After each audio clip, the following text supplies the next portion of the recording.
하나님 말씀 마가복음 9장 2절로 8절입니다.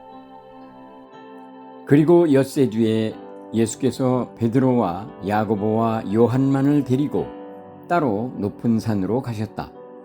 그런데 그들이 보는 앞에서 그의 모습이 변하였다. 그 옷은 세상의 어떤 빨래꾼이라도 그렇게 희게 할 수 없을 만큼 새하얗게 빛났다. 그리고 엘리야가 모세와 함께 그들에게 나타나더니 예수와 말을 주고받았다. 그래서 베드로가 예수께 말하였다. 라삐님, 우리가 여기에 있는 것이 좋겠습니다. 우리가 초막 셋을 지어서 하나에는 라삐님을, 하나에는 모세를, 하나에는 엘리야를 모시겠습니다. 베드로는 무슨 말을 해야 좋을지 몰라서 이런 말을 했던 것이다. 제자들이 겁에 질렸기 때문이다. 그런데 구름이 일어나서 그들을 뒤엎었다. 그리고 구름 속에서 소리가 났다. 이는 내 사랑하는 아들이다. 너희는 그의 말을 들어라. 다 함께요. 그들이 문득 둘러보았으나 아무도 없고 예수만 그들과 함께 계셨다. 아멘. 다 함께 제목 읽겠습니다. 시작. 복음의 시작 26 예수님의 보충 수업. 아멘. 지난주 설교 내용, 제목 등등등 기억이 나십니까? 예, 감사합니다. 예. 이제 복습하시면서 오시나 봐요. 예, 감사합니다. 자, 먼저 복음서가 왜 필요하다 그랬죠? 복음서가? 네, 예수님에게 직접 들었던 사도들이 다 순교했어요. 나이가 들어 죽기도 했고 또 순교하기도 했고, 그래서 직접 들은 사람들이 다 사라졌습니다. 그리고 다음은요? 네. 그 유대 전쟁으로 인해서 제자들이 키워놓은 공동체가 사라졌어요. 여러분, 전승은요, 나 혼자 암기하는 게 아니거든요. 공동체가 암기하는 거예요. 같이 외워서 서로 점검해 주는 게 전승이에요. 그래서 예수님의 말씀이 12제자들에게 전해졌고 12제자 공동체가 흩어져서 또 각자의 공동체를 만들었는데 전쟁 때문에 그게 다 없어졌다고요. 그래서 전승이 단절됐습니다. 그리고 서신서들은요, 복음서보다 먼저 쓰였는데 서신서다 보니까 보내는 사람, 받는 사람이 있잖아요. 받는 사람에 따라 내용이 달라지는 거예요. 누군가에게는 밥 많이 먹고 튼튼해져라. 또 누군가에게는 야, 밥은 좀 줄여, 야채를 많이 먹어라. 우리 겉으로 보면 틀리잖아요. 상황이 반영돼서 틀린 것들, 오해가 생겼어요. 그래서 통합해서 표준되는 복음을 마가가 처음에 펜을 들었어요. 그래서 우리가 마가복음을 하고 있습니다.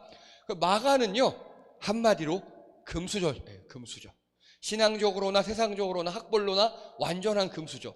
자, 그래서 마가는요, 겁도 많고 돈도 많고 글도 잘 쓰고, 그래서 이걸로 마가복음을 우리에게 남겼습니다. 자, 마가복음의 주제 다 함께 읽겠습니다. 시작. 예수 그리스도 복음의 시작. 마가는 의도가 없이 적었어요. 마태는 의도가 있어요. 유대인들에게. 누가도 의도가 있어요. 이방인들에게. 요한도 의도가 있어요. 이제 신학적으로 정립된 복음서. 그런데 마가만큼은 날 것 그대로 적었어요. 의도 없이. 그러다 보니까 가장 직설적이고 적나라한 복음서를 적게 되었습니다. 자, 지난주에요, 예수님께서 제자들에게 물어요. 사람들이 나를 누구로 하느냐? 자, 그런데 이건 어디서 물었냐? 가이사랴 빌립보 가는 길에서 물었다고 얘기했고요. 그랬더니 제자들이 침례, 요한, 엘리야, 기타 등등 예언자 중 1인이라고 대답했다고. 그런데 예수님은요, 그건 관계없어요. 다른 사람들이 나를 뭐라고 부르든 말든 그건 관계없어요. 예수님이 중요한 건 누구냐? 그러면 너희 제자들은 나를 누구라고 하니? 그게 예수님의 포인트예요. 그랬더니 베드로가 선생님은 그리스도이십니다 라고 딱 얘기를 합니다. 예, 정답이에요. 마태복음에 보면 이거를 성령께서 가르쳐 주셨다고 이야기합니다. 그런 것 같아요. 자, 그래서 그리스도라는 거는요, 이렇게 쓰고요. 그리고 헬라어로 기름 부음 받은 자, 히브리어로 메시아, 영어로는 어노인티드. 그래서 콘스탄티누스 황제의 방패 문양 이거 XP, 이게 그리스도라고요. 헬라어로는 엑스로라고 읽어요. 그리고 예수님 당시 메시아 대망이라는 게 있었어요. 이스라엘이 식민지로 있고요.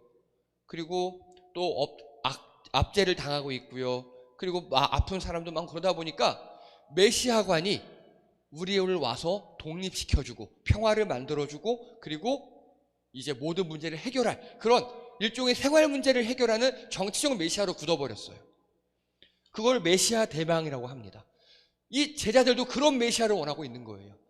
이 제자들은 그래서 지금 딱 봐도 예수님 범상치 않아요. 포스가 이건 일반인이 아니에요. 그래, 이 사람이 바로 우리가 기다렸던 그 메시아. 로마로부터 우리를 구원해내고 즉 독립시켜주고 그럼 대통령 왕할 그럴 메시아다. 그러면 여기 붙어 있으면 나는 한 자리 하겠지. 그래서 제자들이 붙어 있었어요. 그러나 예수님은요, 온 인류를 구원하시기 위해 죽으러 오셨어요. 이 괴리감이 상당합니다. 둘 다 답답한 거예요. 둘 다. 얼마나 답답하겠습니까? 예수님은 죽으러 왔어요. 죽으러 왔고 제자들에게 야, 나처럼 섬겨. 너희도 낮아져야 해. 너희도 피 묻은 복음을 전해야 해. 그렇게 얘기하고 있고요. 제자들은 한 자리 하러 왔어요. 높아지려고 왔어요. 돈 때문에 왔어요. 이 둘 사이의 괴리감이 어떻겠습니까? 계속 지금 그런 얘기를 하고 있는 거예요. 자, 그래서요, 이제 비로소 베드로가 고백을 했죠. 얼떨결에 고백을 했어요. 그게 바로 베드로의 신약의 시작, 우리 온 인류의 시작의 신약입니다. 그럼 여러분은 어떻습니까? 여러분이 신앙생활 하시면서 정말 하나님이 살아계시구나, 내가 죄인인데 예수님이 날 위해 죽으셨구나, 그런 감동을 겪으신 적 있으십니까? 그게 있으셔야 해요. 그게 우리의 신약이에요.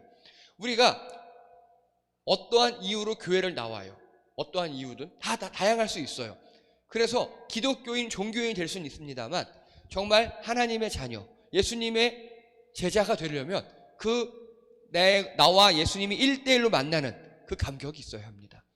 그게 옛날에 있었던 분도 있으시고 요즘에 이어지는 분도 있고 아직은 없지만 언젠가 있을 분도 있습니다. 그래서요, 우리의 신약은 언제 시작되었는가가 중요합니다. 자, 예수님께서 그런데 갑자기 내가 그리스도임을 알리지 말래요.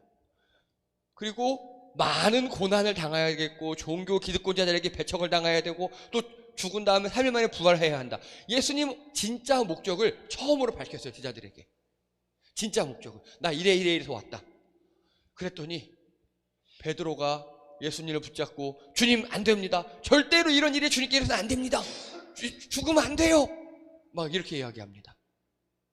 지난주에 말씀드렸습니다. 이 베드로 얼굴 표정 분석해보면 예수님이 걱정하는 마음 당연히 있어요. 제자로서 돌아가신다니까 안 돼요. 측은지심 그런 거 당연히 정이 붙었으니까 있어요. 그리고 수제자로서의 역할, 나름 12 중에 내가 대표인데 예수님이 돌아가신다는데 내가 나서야지. 그리고 본전 생각. 아니 내가 가족도 버리고 직업도 버리고 다 버리고 지금 당신을 2년 반 이상 따라왔는데 이렇게 돌아가시겠다고요? 말이 돼요?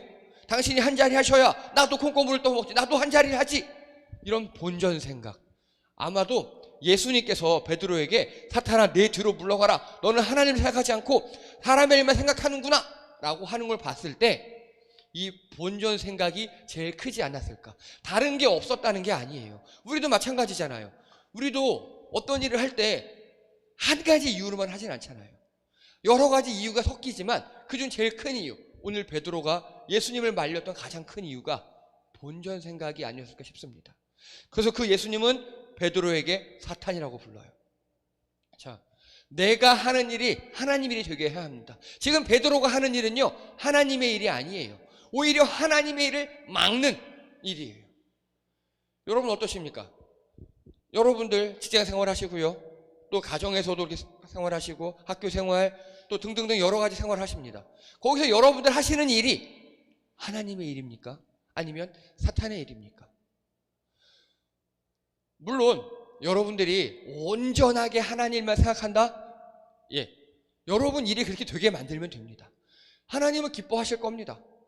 그래서 내가 그리스도인임을 늘 머릿속에 담아두시고요, 하나님이 나를 지켜보시고 있다는 거를 생각하시고 살아가시면 됩니다. 너무 겁 안 먹으셔도 돼요. 여러분 비행을 저질러 보신 적 있으십니까? 10대 20대 때.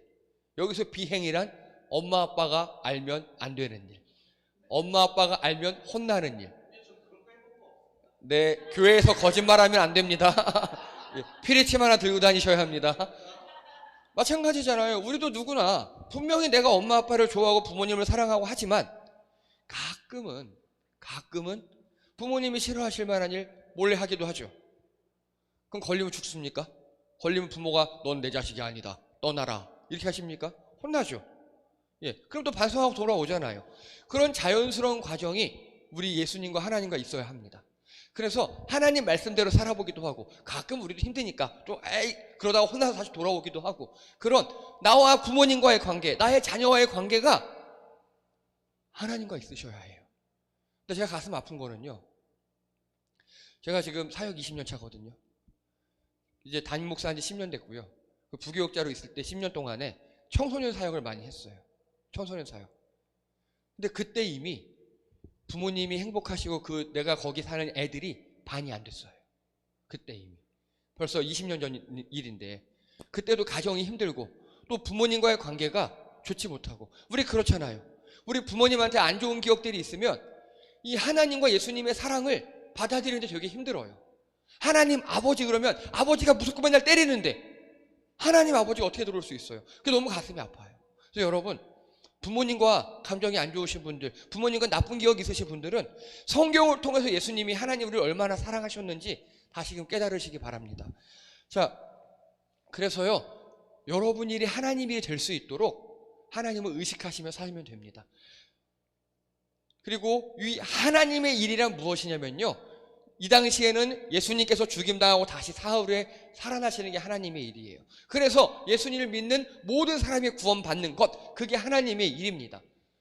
그런데 이 사탄은요, 마태복음에서 예수님 시험할 때 있죠. 세 번째 시험이 뭐였느냐? 야, 너 죽지 말고 나한테 한 번만 절해. 그러면 이 땅 다 줄게. 뭐로 죽고 부활하고 고통을 당하니? 예수야, 너 그냥 죽지 말고 나한테 한 번만 절하면 이 땅 왕되게 해줄게 라고. 사탄의 마지막 시험이 이거였거든요.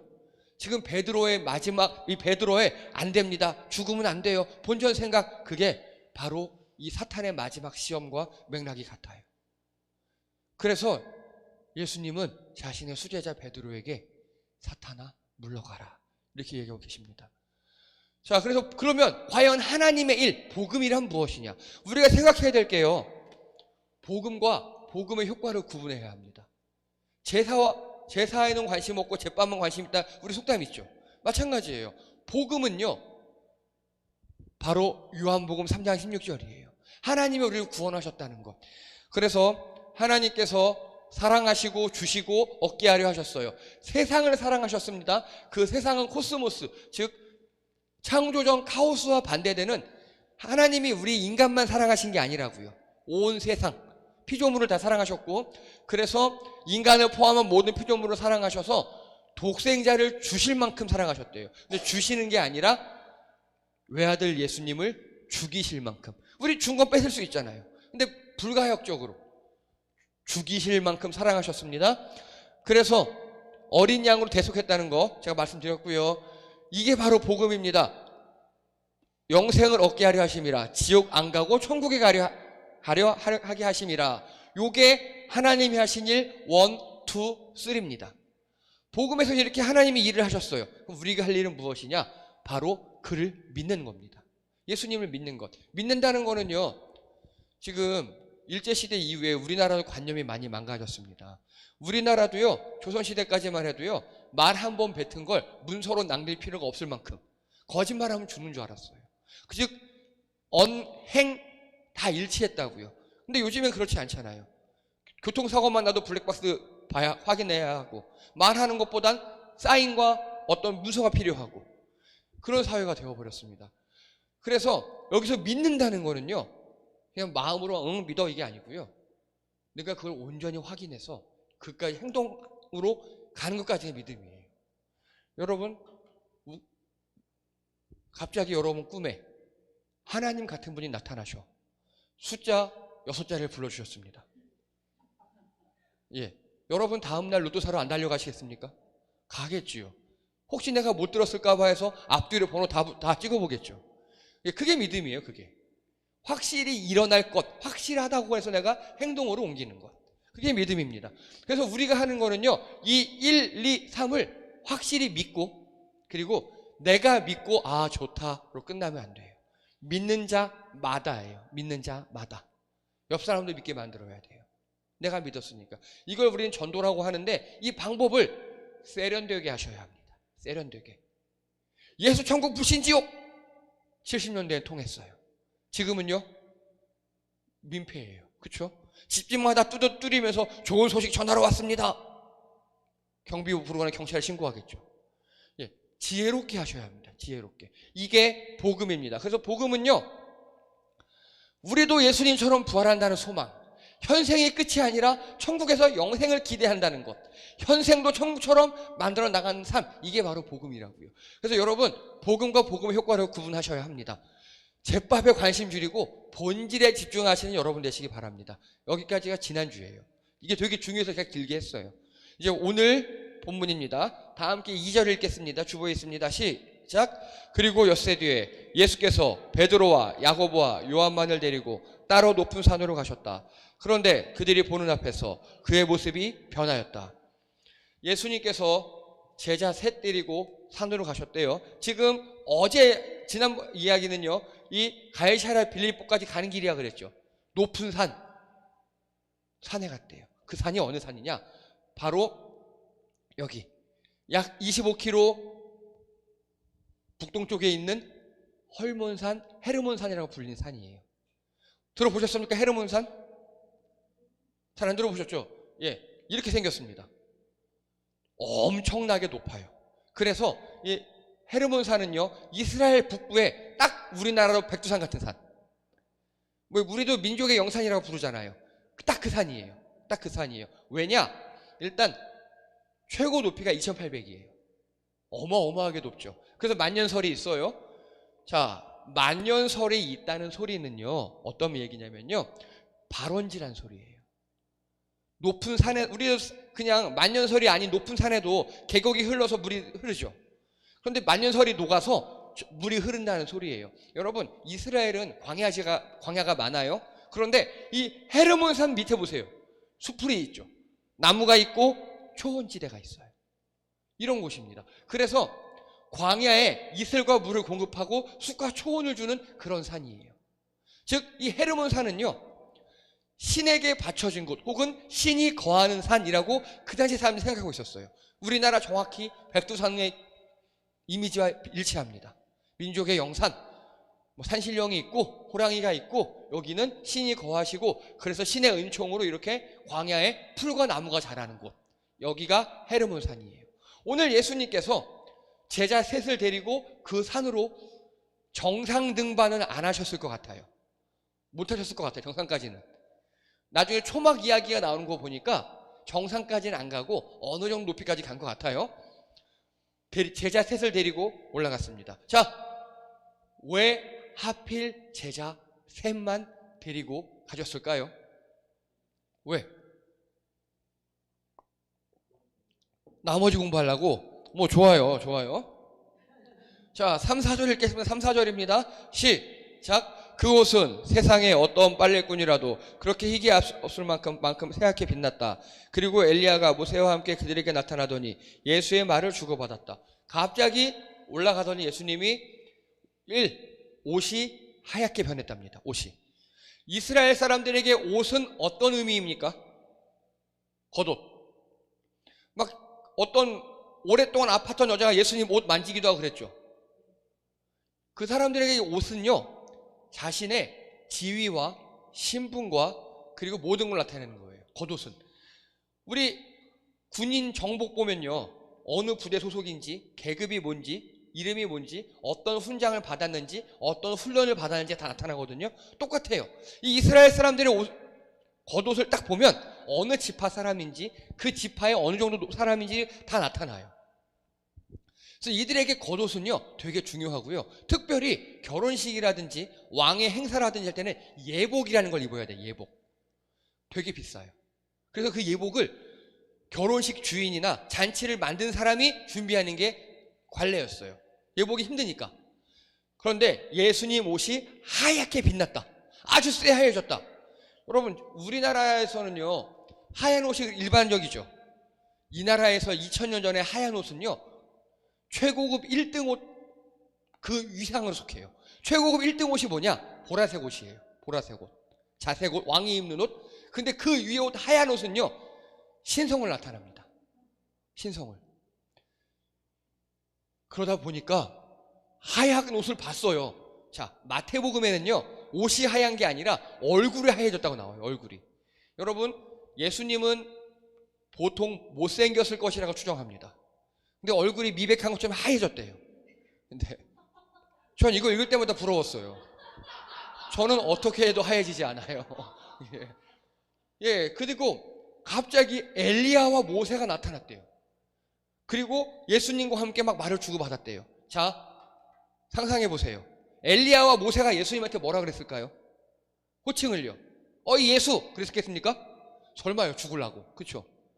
주님, 주님, 예수님 이랬을 겁니다. 이걸 누가 보고 있죠 지금요? 제자들이요. 제자, 3명의 제자들.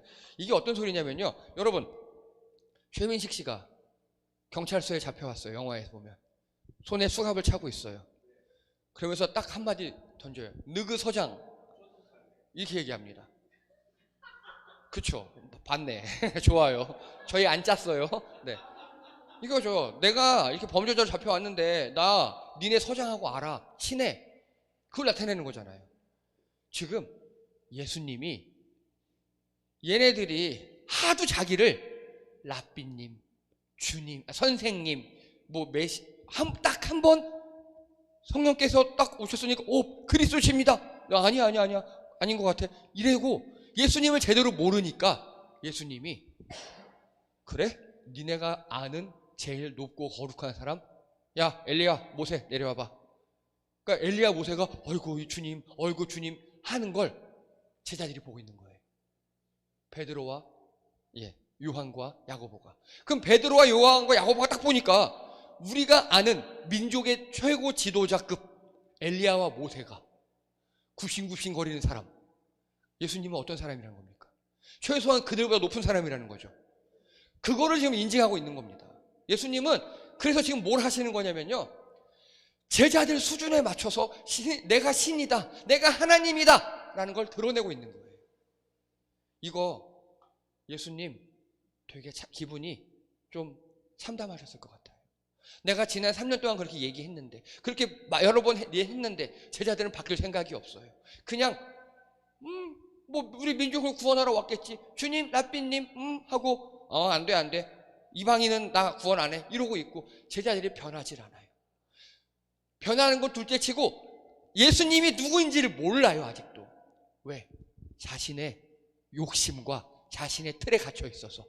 예수님은 이런 분이어야 해. 예수님은 우리를 구원해 주시고 이 땅을 해방시켜 주시고 나를 총리로 앉혀줄 그런 분이어야 해. 거기에 딱 갇혀 있어서 하나님의 아들이고 오셔서 죽으셔야 한다는 거 예수님이 계속 얘기해도 귀에 들어가지 않아요. 벽창호예요. 소규의 경읽기. 그래서 그래? 하고 이들이 알 수 있는 가장 좋은 방법, 니네 모세 알지? 야 모세 임마, 내가 모세를 내려보낼 때 이런 느낌으로 지금 모세와 엘리야를 소환하셨어요. 빛나는 외모 모세 엘리야를 불러서 내가 하나님의 아들임을, 신임을 인증하신 거예요. 여러분, 그래서 이 변화산을 뭐 영광스러운 모습 이렇게 되어 있는, 그럴 수 있어요. 근데 예수님 입장에서 보면 되게 슬픈 거예요. 아무리 해도 못 믿으니까, 아무리 해도 믿음이 크지 않으니까 니들이 믿을 수 있는 그래 더 이상은 없어 하고 이렇게 보여주셨습니다. 그랬더니 이 베드로가 이야기합니다. 5절 읽겠습니다. 5절입니다. 시작. 그래서 베드로가 예수께 말하였다. 랍비님. 여기까지요. 뭐라고요? 안 변해요. 안 변해요. 우리 예전에 제가 설교했던 거 기억나십니까? 마가복음 4장에 광풍이 불어날 때 막 이렇게 갈릴리 바다에 큰 광풍이 일어났을 때 예수님이 자고 있었어요. 자는 척했죠. 그때 제자들이 예수님한테 뭐라고 불렀다고요? 선생님. 그게 바로 랍비님이에요. 그게 디다스칼로스라고요. 딱 랍비예요. 조금 발전했어요. 왜냐? 초막 셋을 짓는다는 소리는 우리 예수님이 모세와 엘리야와 동급이다. 즉 선생님이 아니라 아주 위대한 선생님이다. 이런 느낌인 거예요. 조금 발전했지만 자신들의 관념을 깨지 못한 우물속 안의 개구리예요. 여러분, 이게 정말 가슴이 아파요. 제가 신앙생활을 하고 이렇게 성도님들 얘기하다 보면요, 안 깨지는 부분들이 있으셔요. 그럼 저는 그냥 내비줍니다. 제가 깰 수 있는 부분이 아니에요. 왜? 예수님도 못 깨시는데, 예수님도 안 되는데. 거꾸로 말씀드릴까요, 여러분? 여러분의 그 틀에 잡혀 있으면, 내가 이건 이래야만 해! 그 틀에 잡혀 있잖아요? 여러분 삶에 발전이 없어요. 여러분 신앙에 발전이 없어요. 그 틀을 깨시기 바랍니다. 그리고 말씀을 그대로 받아들이셔야 해요. 말씀 자체로. 제가 신학교 가면 1, 2학년 동안 하는 게 그거예요. 너 왜 신학교 가면 그래도 청년 때 등등등 교회에서 좀 신앙생활을 좀 열심히 한 사람들이 올 거잖아요. 다 잊어버리라 그래요. 다 잊어버리라고. 다 지금까지 배운 거 잊어버리고 성경에서 나오는 그걸 받아들이라고. 그렇게 훈련받아요. 근데 신학생들조차도 그게 안 돼서 중도에 포기하거나 아니야 하고 그냥 배워왔던 대로 하는 사람들이 많이 있어요. 여러분, 성경에서 나오는 지식, 즉 예수님께서 우리에게 하시는 그 말씀 그대로를 받아들이신 여러분들이기 바랍니다. 자, 생각해 보세요. 사람과 사람이 대화를 해요. 근데 내가 하는 말을 그대로 듣지 못하고 자기 편한 대로 다 틀어서 들어요. 편집해서 들어요. 그 관계가 건전할 수 있겠습니까? 답답해서 안 될 거예요, 아마. 예수님 얼마나 답답하시겠습니까? 얼마나 제자들에게 답답하시겠습니까? 그렇게 얘기하고 변신까지 해주셨는데도 알아먹지 못해요. 자, 이제 하나님이 드디어 등장하셨어요.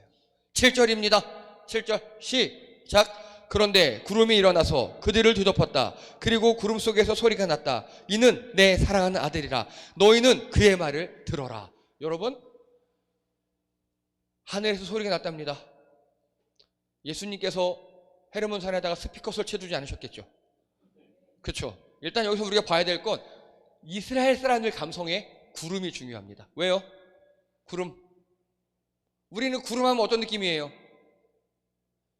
일단 별로 안 좋은 느낌이에요. 맑은 하늘을 가리는 인생의 먹구름, 인생의 구름 꼈다. 그쵸? 어둠이고 우리는 안 좋은 느낌이죠? 이스라엘 사람들에게는요, 구름 하면요, 출애굽 때 시내산 위에 하나님께서 구름으로 임하셨어요. 그리고 여기 솔로몬이 성전을 짓자마자 성전에 빽빽한 구름 가운데 임하셨어요. 그리고 광야에서 이들을 인도하셨던 게 바로 구름 기둥. 그리고 이들에게 성막 한가운데 있던 게 바로 구름. 즉 구름은요, 이들에겐 하나님의 임재를 상징합니다. 자, 우리에겐 신령스러운 모습, 그러면 어떤 게 있어요? 우리 관념에 갑자기 불이 꺼지고 핀 조명 딱 내려오고 드라이아이스로 연기 쫙 끼려면 우리한테 뭔가 영험한 그런 느낌 나죠? 여긴 구름이라고요. 그게 구름이라고요. 갑자기 구름이 꼈대요. 그리고요, 이는 내 사랑하는 아들이다. 너희는 그의 말을 들어라. 하늘에서 목소리가 들렸답니다. 여러분, 이 목소리 언제 들렸죠? 예수님이 세례 받으실 때 세례 요한에게 이 이야기가 들렸어요. 왜냐? 세례 요한의 임무가 그거였어요. 메시아를 기다리고 그에게 세례를 주는 것. 그러니까 세례 요한한테는요, 이 음성이 나 이제 다 했구나. 임무 완료. 나 퇴근이야 이제. 그런 소리였어요. 그런데 지금 이 음성은 누가 말씀하신 겁니까? 지금 하나님이 하신 거예요. 하나님이 누구에게요? 제자들에게. 예수님이 막 몸까지 다 변해가면서 모세, 엘리야 불러서 다 얘기해도 제자들이 아직도 하는 말이 랍비님 이러고 있는 거예요. 그리스도시여 주님, 이게 아니라 랍비님 이러고 있어요. 자, 그래서요, 이건 읽을 때요, 이는 내 사랑하는 아들이다, 이게 아니에요. 야, 이놈의 새끼들아, 이는 내 사랑하는 아들이다. 너희는 그의 말을 들어라. 좀! 이거예요. 이런 뉘앙스예요. 제발 좀 들어 쳐먹으라고. 내 아들이라고. 예수라고. 내가 너희를 구원하기 위해서 보냈다고. 선지자 아니라고. 좀! 니네 돈 벌게 해주고 니네 병 낫게 해주고 그거 아니라고. 온 인류를 구원할 예수님 메시아라고 좀 하고 그런 음성이 들리고 있는 겁니다. 그래서 오늘 변화산 사건은요, 예수님의 보충 수업이에요. 여러분, 베드로, 요한, 야고보의 특징이 뭔지 아십니까? 제일 고집스럽고 제일 말 안 듣고 제일 충동적인 그런 사람들이에요. 12제자 중에서 다 평탄은 치는데 제일 수준 미달 3명을 데려다가 예수님께서 저 뒷산으로 끌고 가신 겁니다. 그래서 거기서 다 보여줬는데도 안 믿어요. 하나님까지 개입하셔요. 그래도 자, 다음 주에 그러면 이들이 극적으로 바뀌었을까요? 안 바뀌었을까요? 예, 다음 주에 계속 하겠습니다. 네. 수준 미달 제자를 남겨서 적나라하게 알려주셨어요. 비유 이런 거 말고 이해할 수 있는 가장 시청각을 다 사용해서 역사적 자료까지 다 사용해서 알려주신 게 오늘 변화산 사건입니다.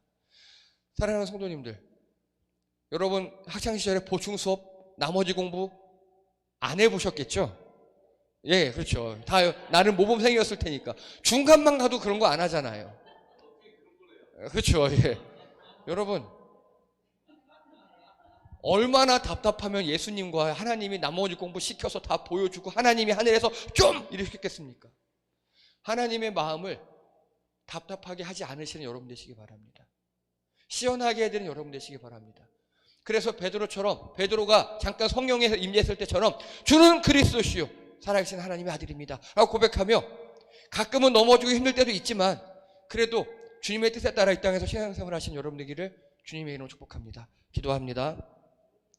할렐루야. 하나님, 예수님께서 아직도 자신을 잘 모르는 베드로와 요한, 야고보를 데리고 산으로 오르셨습니다.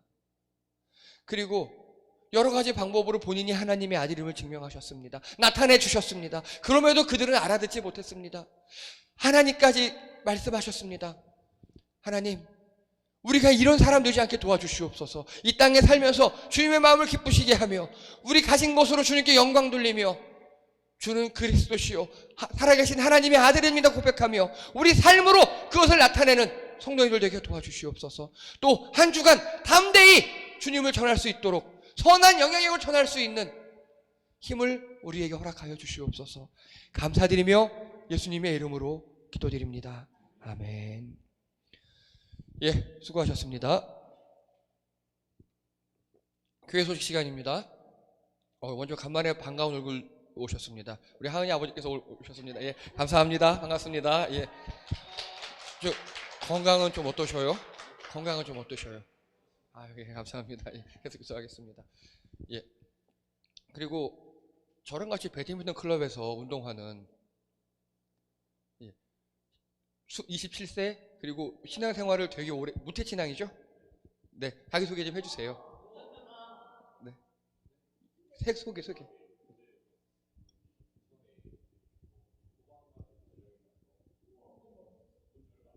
그렇죠. 네.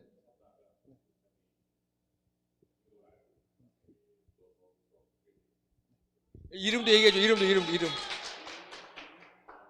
네, 관호시고, 예, 27세. 예, 27이에요. 젊어요. 그러게요. 관호야, 목소리 바꾸자. 목소리 바꾸. 아니, 집사님 도리도리 하시면 어떡합니까? 예, 감사합니다. 예, 김순애 집사님께서 적극적으로 거부 의사를. 예. 너 왜 웃어 임마. 자, 반갑습니다. 그리고 저희 다음 주는요 종교개혁 기념주일입니다. 저희 절기로 지키고 있습니다.